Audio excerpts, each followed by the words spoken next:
A dandy. Waiting for Edward the 7th.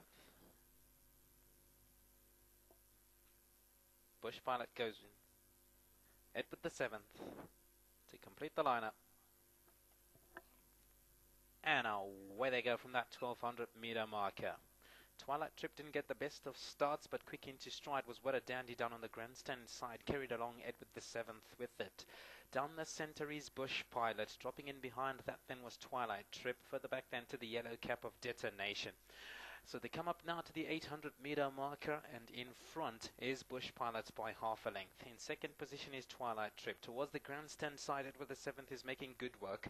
Down the center is What a Dandy, and all on its lonesome is Detonation as they pass now the 600 meter marker. Edward the 7th moving up ever so slowly into the front. In second position down the center is Bush Pilot. Twilight Trip is keeping up on that one's coattails. Lady Zarina in behind that. Further back then to the yellow cap of Detonation.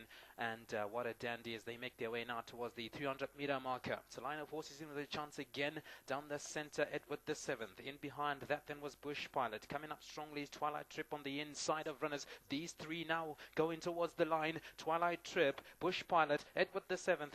Twilight Trip on the far side, but Bush Pilot just with the nose in front. Bush Pilot continues finding, and Bush Pilot gets there ahead of Twilight Trip.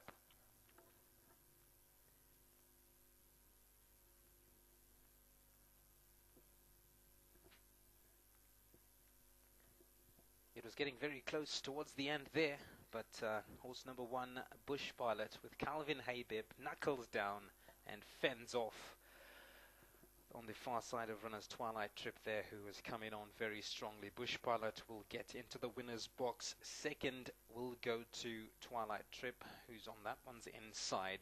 Third to Edward the 7th in the pink jacket on the grandstand side. And fourth to What a Dandy.